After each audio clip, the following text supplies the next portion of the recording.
This channel is for adults and not for kids. Hey guys, thanks for stopping back by. Tonight I wanted to tell you guys about 3 really cool supernatural horror movies that are 3 of my favorites. They are very dreamlike, very nightmarish, very, very creepy and eerie. And like I said, they're best to watch late at night, like around 3 a.m. The later at night, the better. When you get to that state of mind where you're not quite awake, you're not really sure of what's real and what's not. It's that sort of David Lynch hour of the night. Yeah, these 3 films work really well. These are 3 of my favorites, and I just wanted to share them with you guys. So up first, from 1973, is Messiah of Evil, and I've been lucky enough to actually get to watch this one on a big screen at a movie theater. Messiah of Evil. It stars, God, what is her name? Mariana Hill, who you guys might know from, what was she in? She was in Blood Beach. She was in an episode of Star Trek. She was in, The Godfather, I think, part 1 and 2. It also has, God damn it, what is her name? She's this really hot brunette. Anitra Ford, who I think that's supposed to be a painting of Anitra. Anitra Ford, who was in Invasion of the Bee Girls, and she was in some other Grindhouse movies too, but Invasion of the Bee Girls is probably like the biggest one outside of this. And then she was also one of the girls on The Price is Right that would, dun, dun, dun, dun. She would, show off the prizes. She was one of those girls. So this movie is about this girl goes to a small seaside town looking for her father that she has lost contact with. And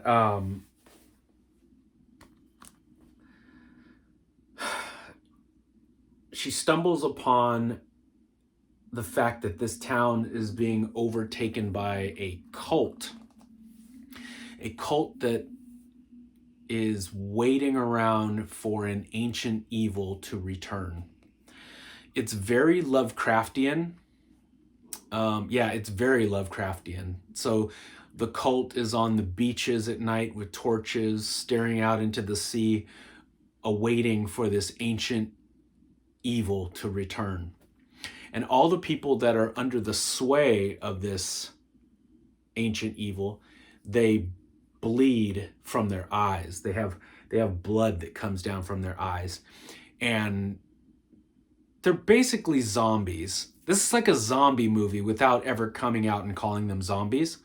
Because all the people, they turn like a ashen, like a grayish color, and they eat other people. So they're cannibals, and you shoot them and it doesn't kill them. The only way you can kill them is with fire. So they're undead people that eat people. So that's basically, zombies. It's like a Romero zombie.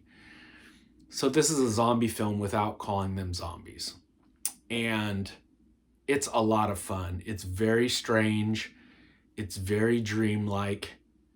This is a good one to watch at 3 a.m. Messiah of Evil. And the fact that it got upgraded to Blu-ray still blows my mind. This came out from Code Red Video. So I upgraded my DVD. Yeah, I love this film. This is a really good one. Okay, up next, from the same year as that one, from 1973, is, let's see, the glare. Lamora. Oh what's the full title? Lamora, A Child's Tale of the Supernatural. And yeah, it's like a dark fairy tale. And this is another good one to watch at 3 a.m. because yeah, it's very much like a fairy tale. So it's told from like a child's point of view. So it's the innocence of a child.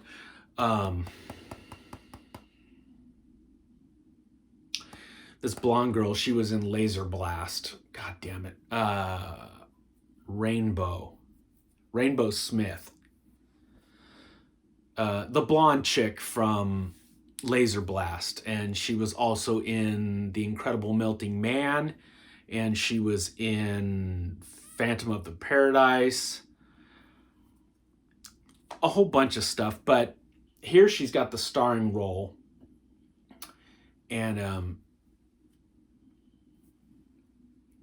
it's just the innocence of this child and how the world preys upon innocence. This lady vampire takes a liking to her.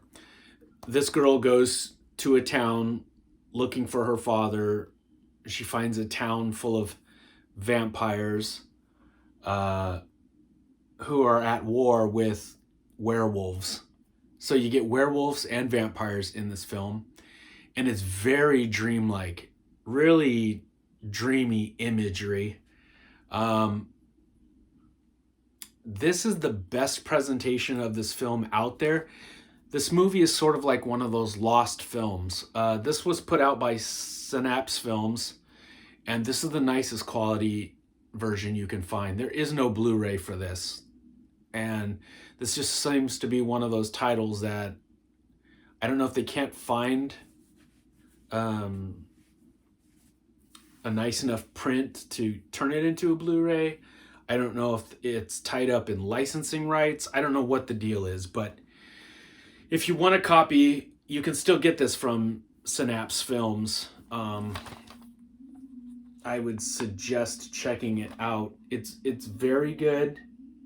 It's very nightmarish. It's very dreamy, and it's like a dark, dreamy fairy tale. So that kind of shit is right up my alley.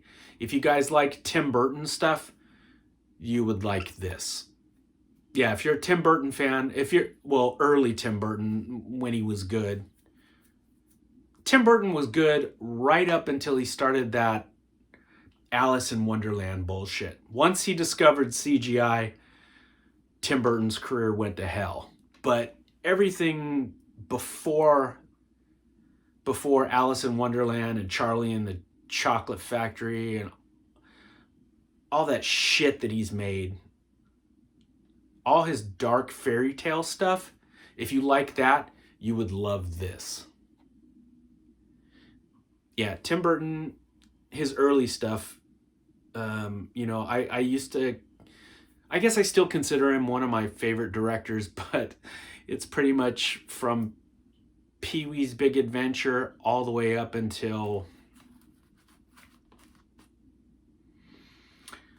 what was the last good one he made? Sweeney Todd? Maybe Sweeney Todd was the last one he made that I liked. But yeah, all his early stuff up until I think when he made that Big Fish movie, and then everything after that, I'm not a fan of. Once Tim Burton discovered CGI, it just like ruined him. All of the beautiful dark fairy tale stuff, everything, his artistic style of looking like Edward Gorey paintings, and just his whole beautiful horror, his romance of old horror movies. All of that is like gone now for bright, bombastic, in-your-face CGI clusterfuckness. I'm not a fan. But being a fan of early Tim Burton stuff, I eat this shit up. And if you guys like that stuff, you would dig this. Check out Lamora from 1973. Very good. Okay, last but not least, this is the quintessential 3 a.m. movie. And I actually discovered this movie like around 3 a.m. one night. It was perfect. I fell asleep on the couch at my mom's house. Um, this had to have been in late 80s, very early 90s. And I woke up and it was like 2:33 in the morning and this movie started on TV. And I just sat there and I watched it. And it was like, what the fuck? It was like a nightmare. Very dreamy, very surreal. Carnival of Souls. This is a horror classic. Candace Hilligoss,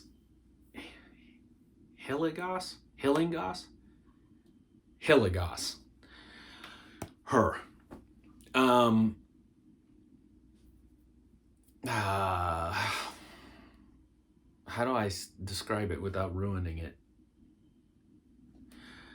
Um, She is a lady running away from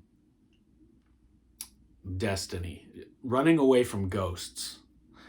And this is very Lynchian. It's very David Lynch-like in parts. Yeah, there are parts when you swear to God you're watching early David Lynch stuff in this film. There's some just bizarre, weird shit going on involving people that aren't really actors, but they're being filmed. And Lynch does that too sometimes. He'll film non-actors in movies. And you get these weird, authentic performances because it's just like, that was the janitor there that day, or this was the lady that takes your coat, like, and that's really what they're doing. That's their real job. And there's like shit like that in this movie. Just these weird people that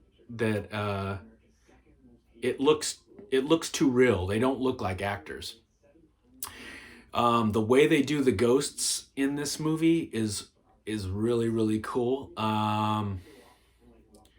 And this came out before Romero's Night of the Living Dead, but they have that same look of like grayish skin with the darkened black circles, over the eyes, and they're really sunken in.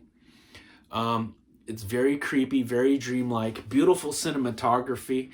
They pull off some old school stunts for the effects that look really, really good. It's very creepy. This movie gets under your skin, and especially at like 3 a.m., this one will fuck with you. This one feels like you're dreaming while you're watching it.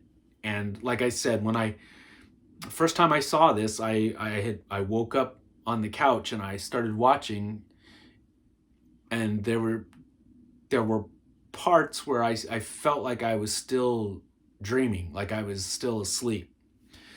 This is a really good film to watch during the twilight hours,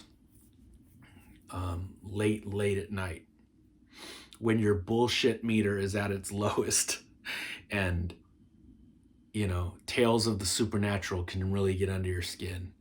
This is a great one. Out of all three movies, this is the best movie. As much as I love Messiah of Evil, this is an even better film. Yeah, I would say this one I like the best, then Messiah of Evil, then Lamora. But all three of them are classics. I can't really say too much about this film without ruining the big surprise, Just watch it and you guys will thoroughly enjoy it.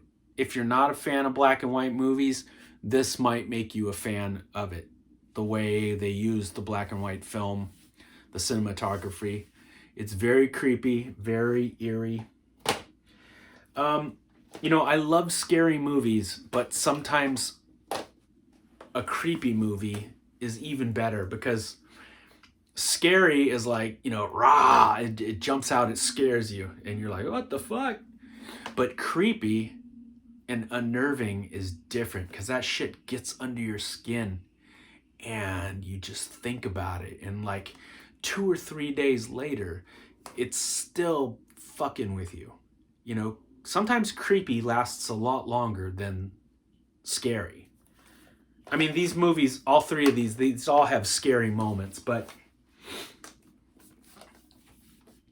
yeah, very creepy, very unnerving. Sometimes people trip out when I tell them that David Lynch is one of my favorite horror directors. And, you know, they're kind of like, what? Anybody that doesn't think that what Lynch does can be classified as horror either doesn't know Lynch or doesn't know horror, because there are moments in his films and in Twin Peaks that are just balls to the wall, more frightening than an entire horror film. Like, yeah, David Lynch, he dabbles in horror, and the horror that he does show us is just unnerving. Anybody that watches Eraserhead and doesn't think that that's just a fucking nightmare from your subconscious projected onto a screen is fooling themselves. That's a straight up horror movie.